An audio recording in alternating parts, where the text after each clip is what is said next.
Hello, everybody, and thank you for tuning in to the Liberty Report. With us today, we have Daniel McAdams, our co-host. Daniel, welcome to the program. Good morning, Dr. Paul. How are you doing today? Very good. We had to improvise a little bit. We had an electrical shortage last night again, so I guess our hurricane problems are not over yet, but it looks like our connection's a little bit different than usual. We'll be working okay. It just happens that this is the first program we've done from my office. And I said I wasn't for that because my office is junky and there's books all over the place. But it's not. That's not what counts. What really counts is Daniel McAdams contributing to our program. And this is great that we've been able to improvise like this. But we do want to visit again a little bit more because we've mentioned it and it's a big in the news, and that is the what's going on at the conventions and the Republican Party. So, but we also have had this appointment. I often wondered why one person can pick the next president, So the nominee, Trump, has picked JD, and it looks like that's going to work out real well. At least people are optimistic about that. But Daniel, I'm always a skeptic, and I think it's reasonable. But I'm also in a position where I want people to discuss things and disagree, and sometimes they get locked in on this idea of uniformity, which is the opposite of a discussion and trying to sort out the differences. But there's a lot of talk going on, and of course we've had a glimpse at the Republican platform, and it's probably going to be a little bit better than Biden. But Daniel, what I've concluded over the years is the platform doesn't mean very much. I can remember early on when I was so innocent that I thought the platform was supposed to be what we did. It was a good platform. That probably was back in the 70s. And I didn't look at the platform as a religious symbol and I had to do every single thing, but I followed my promises, which was to not vote for anything that wasn't authorized in the Constitution. But boy, the Republicans didn't know what I was up to, and they got very upset and they wanted to sanction me. And it came up in the Republican Party here in Texas, and they just didn't know what to do. And my answer to them was, all right, I'll contest any of you who will compare my votes with your votes with the platform. And it was a safe, charge because they weren't following the platform and they weren't following the Constitution. It sort of aggravated them. But I think as time goes on, more and more people are saying, yes, we should have some principles to follow, and we should have discussions, and we shouldn't depend on violence to solve our problems. Daniel?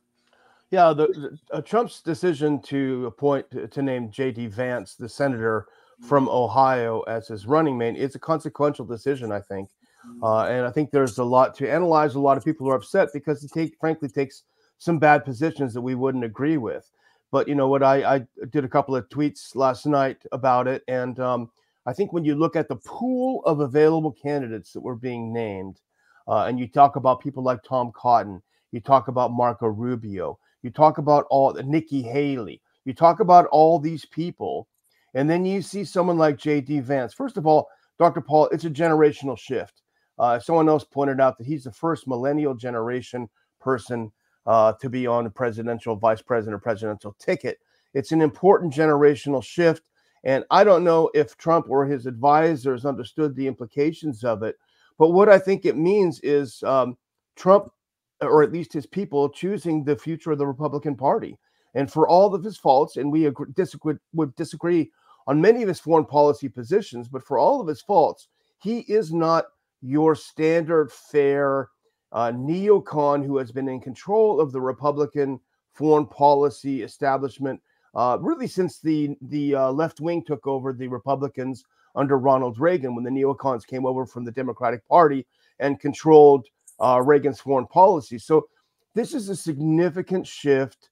And I think it's something, we tend to let the perfect be the enemy of the good. But I think transitioning away from the Tom Cottons of the world, even to a flawed candidate like JD Vance, sends a very positive signal that change is underway. And it's going to bring in a whole group, Dr. Paul, and we talk about it on the show so often, a whole group of younger generation people who do not carry the intellectual and philosophical baggage of the neocons. They don't believe that we should be involved in all these foreign wars. We see it over and over again in the polls that we cite during the program. These people are going to be attracted by the infusion of someone who represents a generational change and new ideas. Politics is very powerful, and I think in this last year or two, or maybe the whole 4 years, that there's differences that have been very honest, even though I concentrate on the similarities where nothing really ever changes. So I am skeptical of, having platforms and promises and all these things. And one thing I'm skeptical about, and I don't think I could be very far wrong on this, is the fact that everybody we send to Washington, guess what? They raise their right hand and swear to uphold the Constitution. And that to me makes us want to be vigilant. That rhetoric is there. And Daniel, you pointed out some things that are possible and they could improve. There is a difference. You can't argue the fact that the political situation is the same. I think there's been an exposure of what is common in politics. It's demagoguing and distortion and white lies and bad lies and all this. And they go on. And this, I think people become aware of this because the lies told since 2016 up through this campaign has been so atrocious. So to me, it's pretty amazing that Trump has come out of this, better than ever. No matter how many lies they could tell and no matter what they would do, Trump usually came out better off. So sometimes you just wonder exactly how that all happens. But I think it's pretty definitely different. But I also concentrate repeatedly that overall, things haven't changed. The momentum, the direction, the disrespect for the Constitution, the progressive movement that's existed for over 100 years, the destruction of the Department of Justice. And I think that at least if you're taking the whole picture, you'd have to say this is a step in the right direction of what's happening. And yet I think there's a place for us to politely really ask for a discussion about, the other issues that we have to deal with. I, for one, have said 1,000 times that this whole system that people complain about and pay for, whether it's, the domestic welfare system or the international, the international affair for running our affairs there is spending all this money. You couldn't do it without a Federal Reserve, but they don't really pay attention to that. So if you wanted to stop all this stuff, you have to look at a big picture. And yet you can't say, well, there's been no improvement. You mean to say that all Republicans are exactly like Democrats? No, I don't think that's true at all. And I think steps in the right direction, I'll take any step in the right direction I can. But at the same time, I don't want to be naive and think that writing these things down, if they don't follow the Constitution, what's a platform going to do? But Daniel, that might be a little bit too harsh, and we should stay as optimistic as possible. But hopefully that balance can be worked out. I think you make a great point, Dr. Paul, in bringing up the Fed, because I think one of the things that JD Vance represents is a rise of economic populism on the right. And that is a good and a bad thing, because there's a danger, as you know better than anyone, Dr. Paul, of people embracing economic populism, of also embracing tariffs and trade barriers and more strength to the government to control outcomes, and all of those things. We should share the concern of the economic populists. Someone like J.D. Vance is interesting. Now he's a Scots-Irishman from Appalachia. He wrote a book about his background. He reminds me uh, uh, uh, of a lot of people in that area that were attracted to Donald Trump in the 2016 campaign. I mean, I think it probably is a teachable moment for people like us, like you, and also for people like the Mises Institute. Yeah, of course we care about the working man. We care about the shaft that the working man is getting right now. But let's kind of look at the root causes of what this is all about. And that goes back to what you just said, which is the Fed and the government's ability to print money. You know, Daniel, the issue in foreign policy right now, a big issue, of course, is Ukraine. But the other one that's been a big issue for many, many decades, and that's the way we institutionalize and pursue our policies in the Middle East. And that is a big problem too. So Dave DeCamp in Anti-War has looked at the foreign policy in the document that they've just drawn up in the platform, and he has some very good points. And I think if anybody wants to read a good article, it's clear, he writes clearly, but he makes a few points that makes us stop and think, because it is disturbing to me. There's one part, he wants to support Israel. Well, libertarians and Christians and decent people want to support Israel like you support another friend, but not to suggest that supporting Israel is something special and that we have to give them our last dollar and expose us to the last danger. So we can't do that. But the one part, Daniel, that I saw in that Dave mentioned was that he called the platform, this is astounding, to deport pro-Palestinians demonstrators on college campuses.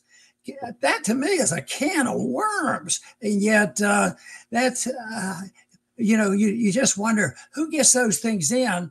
And I know one person that might have the most responsibility, but might not have the time and energy to do that. So it may be that there's people, already in both parties that will protect certain interests, such as the Fed or our foreign policy, our empire, and deficits, for instance. And they don't really talk about that. But to put something in there that we're going to, I think the protesters are going to be sent to Gaza. What kind of stuff is that? That should annoy a few people. Yeah, I mean, I think, Dr. Paul, this is really the kind of soft underbelly of the America First conservatives, of the national greatness conservatives, which is that they claim to put America first, but they really don't. And you're absolutely right. This is the only foreign country that by name is named in the Republican platform. It says, "We will stand with Israel and seek peace in the Middle East." It's interesting to single out one country as a country that you will support above your own, perhaps even. I mean, I think that is, again, that's a goal that we might have. We might support Israel. We might stand with Israel, but we may have a different perspective. Maybe the best way to stand with and support Israel is to stop handing them these weapons and these billions of dollars, because they're only digging a deeper hole for themselves in the Middle East by slaughtering everyone in sight. They're irritating people, and they're causing a lot of people to want to destroy them. So just like, I often make the analogy of being in a pub, Dr. Paul, but just like the guy who's had one too many and it's your buddy, sometimes the best thing to do is say, okay, you've had enough. It's time to go home. So yeah, okay, we'll take it. We stand with Israel. That's fine. But standing with Israel, if you really are for America first, it means taking care of the U.S. and to cut Israel off from all foreign aid and cut them off from all weapons. And that's not a very radical position. Another issue that Dave DeCamp touched on was the relationship with China. And he takes a very hard line, against China.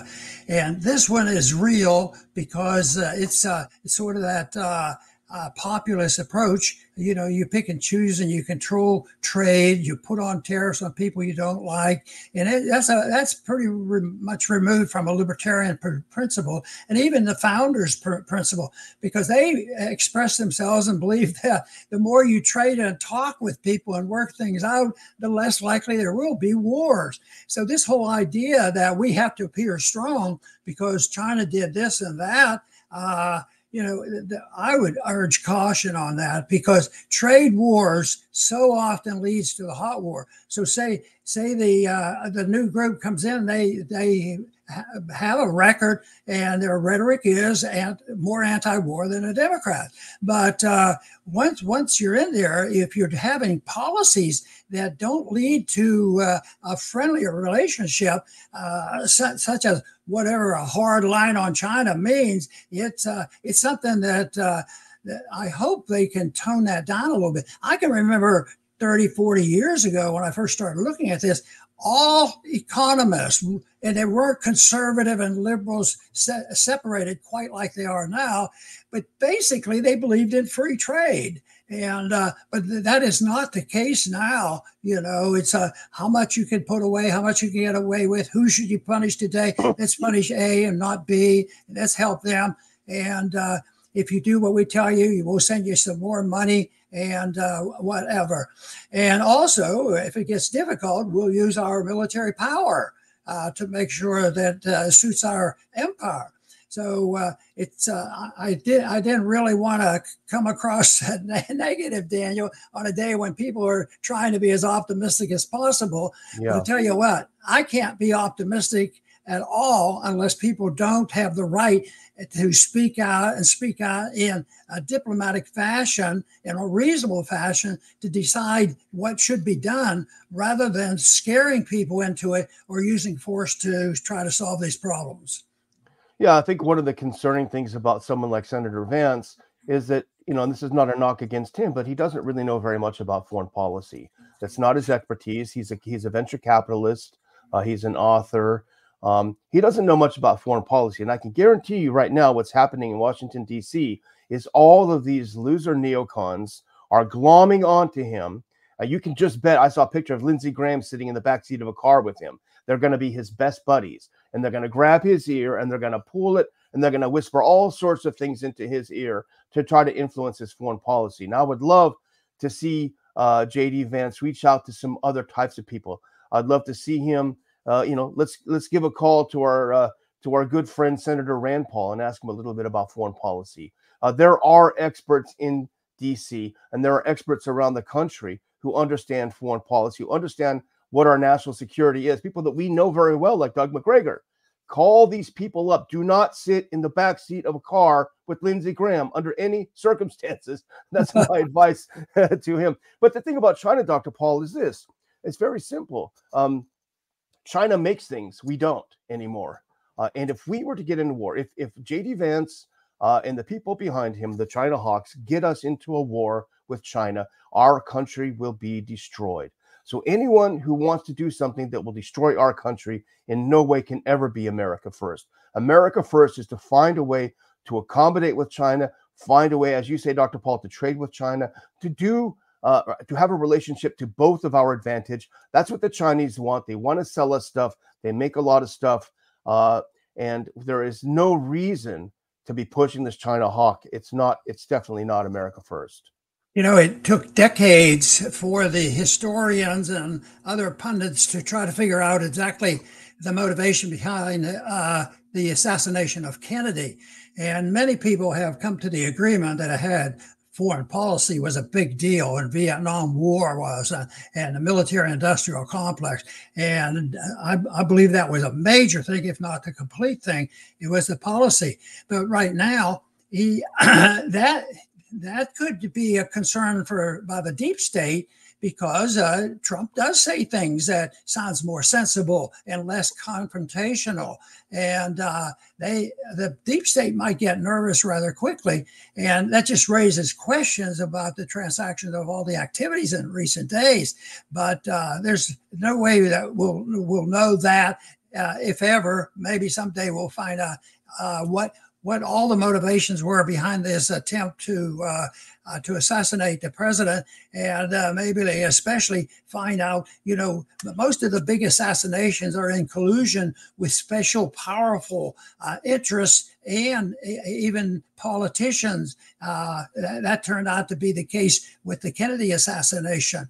So there are people involved, and right now, I hope the investigation is a lot better than my cynicism tells me that what it's like to have these commissions and studies and find out what did what. I'll always argue it's either to hide the truth, hide the truth, or the mistakes that they've made, but it's never to dig out the truth. And that's the job of journalism.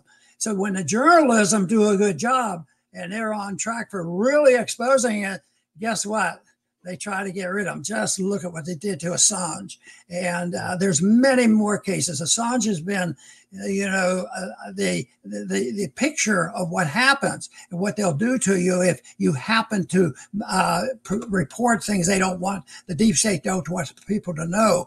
And that is, a dangerous situation. And that is why I think that hopefully we learn more about the motives behind this attempted assassination against Trump.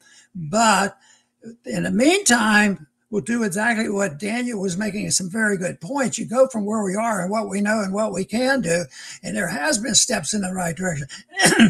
And even though I complain that the parties aren't saying, well, the real culprit is the Federal Reserve, guess what? The Federal Reserve is getting hit more now than it did 35 years ago. And even Wall Street's getting sick and tired of what's happening. So I think that's a good step in the right direction. All right. Well, I'm going to close it out, Dr. Paul, I think, if you're ready.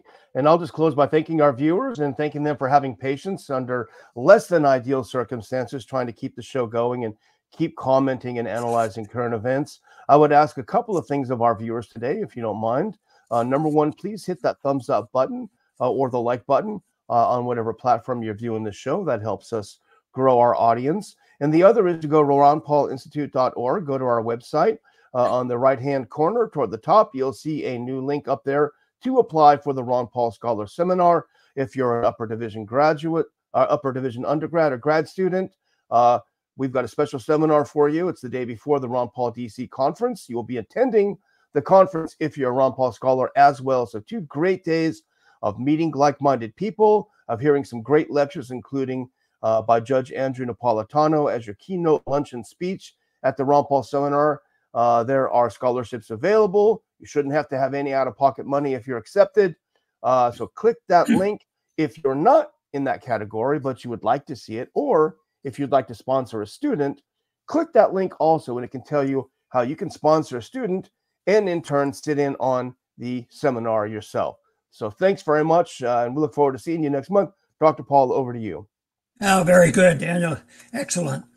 I want to close by an observation I made in the last couple of days, because in the last couple of days, although what I'm going to be talking about has been around a long time and is persistent, but in the last couple of days, I've heard the word, we can't participate in the violence. This is terrible. You know, Daniel, if you listen to the news, whether they're right, left, middle, independents, or whatever, and everybody that's using no more violence. And, even the ones who most people know are violent people, but they use this, no more violence. And I keep thinking, well, they sound like they're libertarians. But Daniel, I don't think we should get too optimistic about they're soaking in some things about libertarianism and don't commit any violence, because their definition of violence is to manipulate, government power in a certo direction. And you do that by having pure democracy. Let's have a vote. Oh, the people say that we should have an empire. We have to have a strong military. We have to do this. And they use the principle of democracy, just get to 51%. And this country, it has not been built on pure democracy, where 51% can enslave the minority. And that's been with us since the beginning of our country. But the violence, oh, no violence. Well, that's great. It just happens, Daniel, that we have a program which is libertarian, and that's the principle of libertarianism. You can't initiate violence against other people. Well, what's going on? Why do they keep talking about violence? They distinctly do not distinguish they distinguish the difference between you and I maybe knocking on somebody's door and robbing them. They'll say, oh yeah, that's violence. We shouldn't do that. But they don't do it if the government does it. And I would say if you divide it up, there's a lot of evil people out there, a lot of murderers and criminals and thieves and all that. But I tell you what, if you looked at all of history, and you were looking at all the wars caused by the politicians and all the violence and all the wars that the government through this idea. Well, the people want it. The majority is there. They want that. That's where the violence really comes from. Because every single day, if a person were honest about this issue, they would look at it from morning to night. Everything that they do is what will the government say? Because the government owns us. Now they're talking about involuntary servitude, making it real easy to be drafted to fight these wars that they're stimulating. So they will do this as long as the majority supports it. That is why education is so important, and people need a better understanding of what nonviolence means. Yes, you should start with take the violence away from the government. That doesn't mean that you can't have a defense force, but that's not what's happening now. When the ownership of your income is 100% owned by the IRS and the government, and they allow you and give you permission on how much you can keep, that's not freedom. And it's violence. If you don't do it, you could go to jail if you don't listen to the tax authority. So this to me is something that people need to do that. If the government does it, it's not considered violence. But I think morally it's very close, because the bad guys commit violence, and we all agree we shouldn't have it. But what happens if the bad guys get into government? And that's what could happen. It could ruin our Department of Justice. We could really manipulate our Department of Justice and our whole efforts to bring about justice and protect against the bad guys.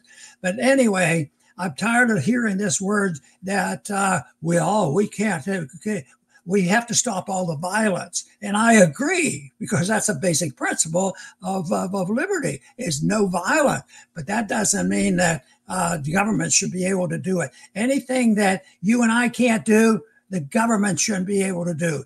And also, to reduce this violence of government, we have to recognize, as has been mentioned many times, is that vices aren't crimes. If people say things or do things, but they don't hurt other people, you can't have a government coming in and using violence and say, you can't smoke this, you can't do this, and you said that, and regulate everything there is. So we need better definitions of what right and wrong is and what the violence is. I want a lot less violence, but when you're reducing the violence, you can't depend on the government, because they are the creator of the massive violence that has happened throughout history. I want to thank everybody for tuning in today to the Liberty Report.